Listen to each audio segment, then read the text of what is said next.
What is going on, everybody? I hope you're having a good week. So it has been nearly a month since the ROG Ally has released, and since that time I've been using both the ROG Ally and the Steam Deck simultaneously, sometimes while waiting for a download on either one to finish, or something like that. And over this amount of time, I've noticed certain differences. There are definitely things the Steam Deck can do that the ROG Ally can't. But there are also quality of life features that the ROG Ally has that the Steam Deck, for the life of it, just can't. So today I'm going to list off the 20 things that the ROG Ally can do that the Steam Deck just has trouble doing or can't do altogether. Now, the first thing is pretty important for gaming PCs and handheld PCs alike, and that is third-party benchmarking tools like 3D Mark, which can be accessed easily through Steam or from websites. The Asus ROG Ally's hardware is naturally capable with any and every current benchmarking tool to assure what hardware is actually capable of what. And so far, no such benchmarking tool exists specifically for the Steam Deck, which is strange not to have that option technically for a miniature gaming PC. But I get it, it's Linux, so there's going to be some software that just can't do what most Windows software can on that platform. Now, there's something else I figured out that the ROG can do last minute while writing this video. Apparently, hard resetting the ROG Ally will resume anything you were doing, even if you were in the middle of a game. I was playing Horizon Zero Dawn, and because I ran out of battery, it couldn't connect to an external display and charge at the same time. I was only using 65 watts at the time and going turbo, and also powering an external hard drive. So I decided to turn the system off, and to my surprise, when I turned it back on, Horizon Zero Dawn was still in the middle of its session. And before I turned it off, I had some kind of display issue, but after resuming it and turning it back on, the hard reset successfully fixed my display issues, and I didn't lose any progress in Horizon Zero Dawn. And with the Steam Deck, hard resetting means you would need to start over anything you were doing, including sitting through a potential minute or two of a black screen while the system tries to load everything up again. And I'm impressed the Ally is able to hard reset and keep my progress. That's something I know for a fact that the Steam Deck just can't do. Now, the next trick up the ROG Ally's sleeves, docking the Ally over the course of 2 weeks has proven to be a seamless experience. The best part is the fact that the audio automatically gets selected to be outputted through the TV or any monitor speaker, and that makes docking the ROG Ally a lot easier than the Steam Deck. For more than a year, the Steam Deck's audio has either needed an adjustment or a complete reboot to work properly, especially while being connected to Bluetooth. I would sometimes need to manually select which device to output audio to, and I would need to do this by switching to desktop mode and selecting whichever number I would assume my speakers or TV is. But it's such a relief to just dock a portable PC and have it work as intended. And for the ROG Ally's audio to just automatically know which device I want to output audio to. It's as if I'm using a Nintendo Switch. It's just seamless, and I'm impressed. And as we know, with the Steam Deck, you're getting the same performance that you would portable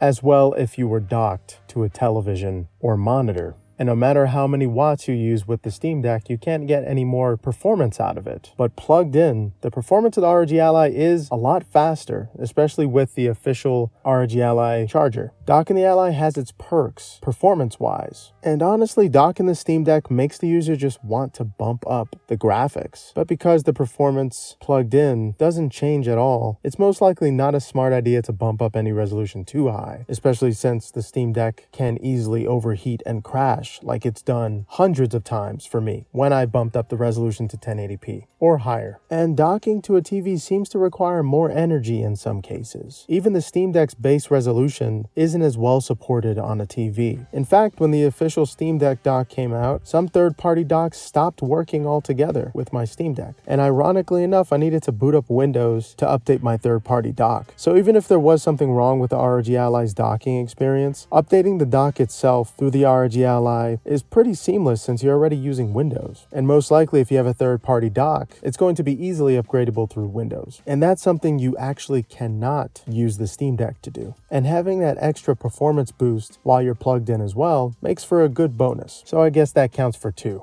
And there's also one major feature a ton of people overlook that has come in handy, and that is Windows Hello and the fingerprint reader. When playing Forza Horizon 5, after a while or reinstalling it on your Steam Deck for one reason or another, it requires a sign-in. Not that I would play Forza Horizon 4 or 5 on Steam Deck, since it's relatively unplayable with its 20 to 30 minute crash intervals. When signing in with the Steam Deck, the process is somewhat horrible, but it tends to happen with Microsoft games like Forza and Halo very frequently, and I dread every time I start it up on the Steam Deck. So that's why I just deleted all of the Microsoft games on my Steam Deck and reinstalled them on my ROG Ally because of this Windows Hello feature. With the ROG Ally, all you have to do is simply scan your fingerprint, and just like magic, you don't need to type in credentials or look up a damn code on your phone. All it took was a simple touch, and I was automatically signed into my Microsoft account. And that's the wonderful thing about the ROG Ally. You're already next to the device, so you can just simply scan your fingerprint and get signed in just like that. And that's something the Steam Deck can't touch. And with this next thing, no matter what console or PC I own, I always find myself playing fighting games. Either it be Tekken, Street Fighter, or King of Fighters. With the Steam Deck, I've enjoyed playing all the classics through Steam and Emulation. But honestly, the positioning of the Steam Deck's D-pad has always been slightly uncomfortable to me, and my thumb needs to reach so far it sometimes cracks a little. I don't know why Valve decided to put the D-pad all the way to the left, to the very edge of the Steam Deck. If you're a fighting game lover like me, that's a bit of an annoyance. But with the ROG Ally, the D-pad is placed in a classic position that I've been used to for years. Not only is the position more comfortable than the Steam Deck's D-pad, the actual D-pad itself feels more high quality and accurate. In fact, I deleted Street Fighter 6 from the Steam Deck as soon as I started using the ROG Ally's D-pad with Street Fighter 6, and I decided to play it exclusively on my ROG Ally. Not only because the graphics can be set higher, but mainly because the D-pad is just so dang comfortable. I can pull off moves with the ROG Ally's D-pad that I simply can't with the Steam Decks. And when in menus in-game on the ROG Ally, if the menu is something like Batman Arkham City, where you have to select an item while going diagonal sometimes, you simply can't do that with the Steam Deck's D-pad because it doesn't have that circular edge to it. Selecting items and just playing fighting games altogether has become a lot easier with the ROG Ally's D-pad. And speaking of selecting, multitasking on the ROG Ally is seamless as well, especially compared to the Steam Decks. Playing music, downloading, and surfing the web is a lot easier to do on the ROG Ally. And with the Steam Deck in the first 6 months, the handheld would freeze on 15-year-old games while even doing something as simple as playing music. With the ROG Ally, I can download, emulate an Xbox 360 game and play an entire album without any delays. And that's something with the limited CPU that the Steam Deck has, I can't even dream of doing on that handheld PC. I would still like if Armory Crate had a music section, and for it to be slightly more reliable when it comes to switching options around and tinkering with the ROG Ally settings. But on Windows itself, multitasking on the Ally is incredibly intuitive, and it makes everything feel so smooth and responsive every time I do any multitasking. And the next thing is turbo mode. That's something I wish the Steam Deck had. With just one touch of a button, revving up the Steam Deck's performance would be an amazing feature to have with it, instead of just basically customizing the Steam Deck's performance through its performance tab and messing with settings until things are stable at the very least. But I guess it's a lot more safe considering all of the thermal troubles that people are having. But doing that every single time for every game, after a while gets a little tiring. And just being able to sit down, chill, and press the turbo mode to drive all of my worries away with that simple feature tweak has made gaming on the Ally feel like magic. And let's never forget the glorious 1080p screen that is included to amp up the rest of this almost overwhelming amount of pluses the ROG Ally holds in its arsenal. The Ally's display doesn't only have a coating to protect against sunlight, but its color accuracy is a lot better than the Steam Deck's, making most games feel and look completely different. While the Steam Deck screen makes most games look washed out or with vibrant deck, it sometimes makes an oddly colorful effect with every game, making most look similar in that specific way. Since the color accuracy on the ROG Ally is almost 100%, every game is the way it was intended to look. Besides the assumption of color saturation, you can actually bump up the color saturation on the Ally if you want to. But not only that, there are multiple different types of color modes like Vivid, FPS, Racing, and Nighttime, which makes it feel like you actually have an Asus Strix monitor in the palm of your hands. The display on the Steam Deck feels like an afterthought in comparison, which is a shame. The 1080p screen gives the user an extra edge when playing strategy games as well as first-person shooters. You can be a little more accurate and see all of the targets you need to, more so than you would if you were playing on the Steam Deck's 800p screen. Now that's not all about the Ally screen that's special. VRR is something the Steam Deck desperately needs. With portable gaming, sometimes settings can prove to make the frame rate of a game unreliable, to say the least. With VRR, those worries are smacked away and forgotten. Playing a game with VRR should always be an option, especially when it comes to handheld games. And besides that, the next thing on the list is the ROG Ally's Hibernation mode. It's pretty much just like a deep sleep mode to save the most battery possible, but I had my ROG Ally in Hibernation mode with Street Fighter 6 paused for almost a week, and only 8% of the battery was depleted after I woke it back up. And I was able to start my game from the point I stopped as well. It's an extremely useful feature that saves a ton of battery, and it's apparently good for the Ally's health too. And the ROG Ally has another secret weapon, and right now it's the unfortunate talk of the town, the SD card reader. I'm personally not having any issues with my two 1TB SD cards on my ROG Ally whatsoever, but the card reader is just so fast for me. It sometimes amazes me how much faster it is than the Steam Deck's card reader. Loading games is somehow super fast, even without a much needed shader cache like the Steam Deck has. With the ROG Ally's SD card reader, shader cache is a thing of the past. And it's absolutely mind-blowing that even with shader cache installed in my Steam Deck, the ROG Ally's load times seem to be just as fast or faster in some cases. And that's another thing the Steam Deck just cannot do. Load any game without any kind of shader cache pre-downloaded. And the ROG Ally's hardware in terms of secret weapons doesn't stop there. The triggers on the Ally are magnificent.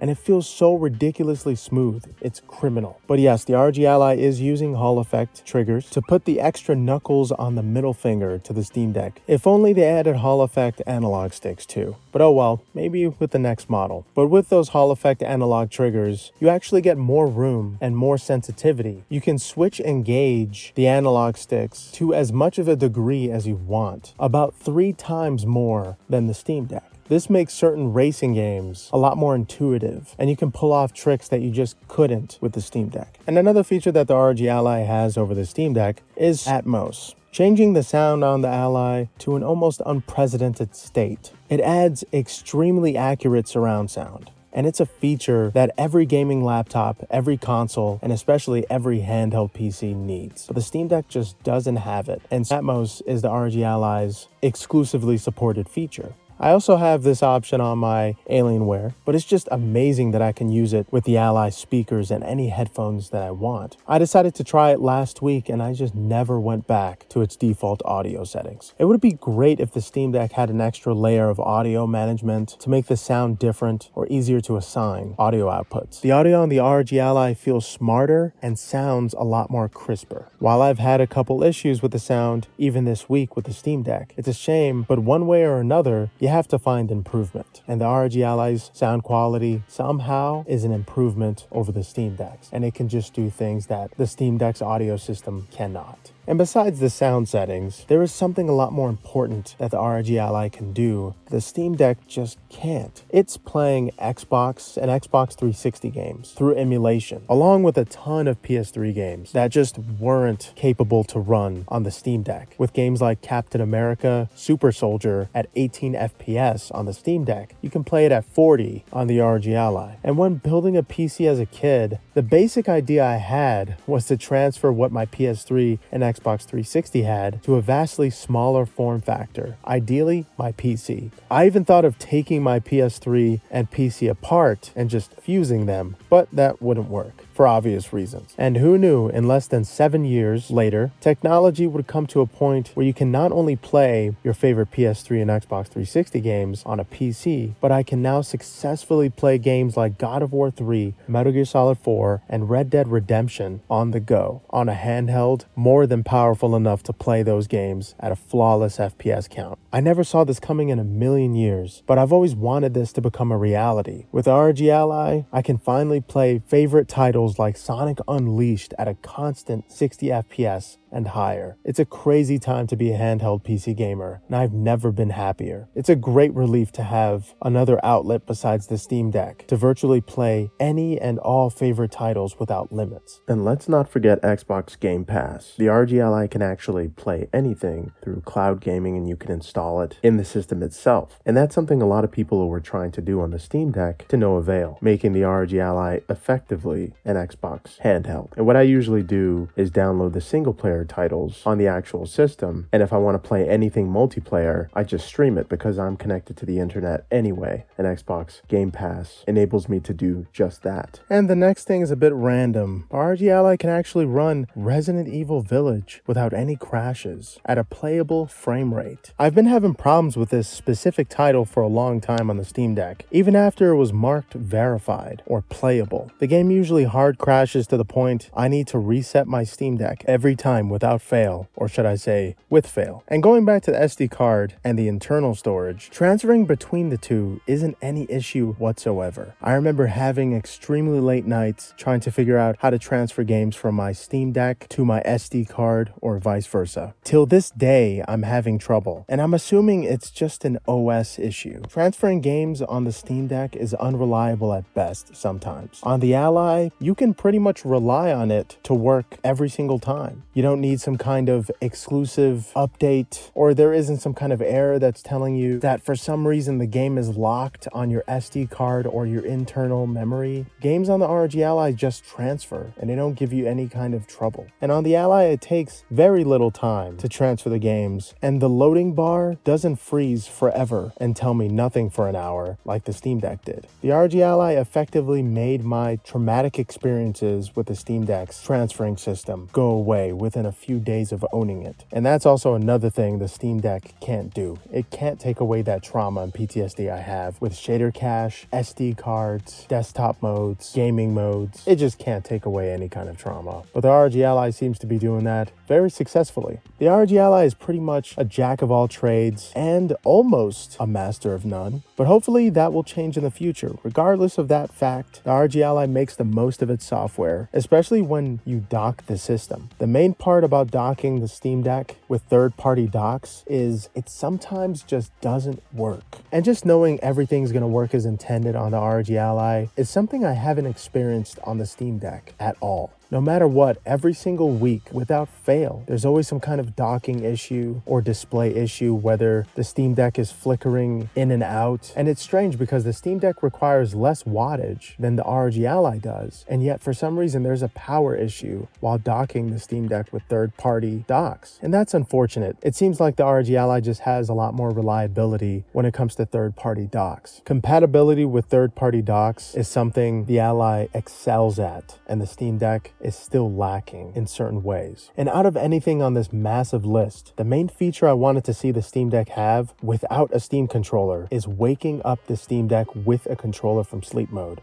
I remember looking up this option in the first week or so that I owned the Steam Deck, and I couldn't believe that you actually couldn't turn on the system like you could with the Nintendo Switch with just a controller. I don't feel like that's a lot to ask for, but behold, I am happy and grateful to announce that the ROG Ally in proper sleep mode, specifically not hibernation mode or shutdown. With sleep mode, you can effectively wake up your ROG Ally with any controller. Even if the controller isn't connected to the ROG Ally, you can just reconnect it and then press any key and the ROG Ally just wakes up again. And I tried this with a PS5 controller, Xbox Series, 8-bit Do, and even a Nintendo Switch Pro controller. As long as you reestablish connection with your Bluetooth controller, you can wake up your ROG Ally again. And if you intend on doing this, I do advise disabling the fingerprint login option, because even if you wake it up with a controller, you're gonna have to get up to scan your finger to actually log into the thing. Because sometimes the fingerprint scan is mandatory to log in even if you put in a PIN. But yeah, it's not perfect, but it's possible to wake up the ROG Ally with a controller, unlike the Steam Deck. And I've wanted this feature on the Steam Deck. I've tried to look for plugins everywhere, and and it's just not available yet, or it may never be. And a feature I had on the Nintendo Switch, which the Steam Deck can't do, was to get special controllers for a specific type of aesthetic, and that aesthetic is included with the ROG Ally, and that is RGB lighting. I've always wanted RGB lighting with a handheld portable PC, which can play anything. If I play Doom Eternal, I can make the RGB turn red. And if you saw my post when I played Metroid Dread, I made the color of the RGB red to match the aesthetic of the game. And that's something I always wanted on a device like the Steam Deck, but they just didn't include anything flashy like that. And I have that option on the ROG Ally, and I'm so excited to just continue to mess with it. There's so many features on the ROG Ally that I still haven't figured out yet because there is just so many. And if there are any features that you notice are available on the ROG Ally that aren't on the Steam Deck, and if I missed any, let me know in the comments. And lately I haven't been answering as many comments as I wanted just because it's been a busy month. And also sometimes you just have to take a step away because it's just good for your mental state. But I do appreciate all the positive comments and feedback that I've been getting in my past couple videos. And I have read a couple and I am taking suggestions to heart. But yeah, we're almost at 5,000 subscribers. I have never mentioned my subscriber count before because the only thing I actually count on are views and likes.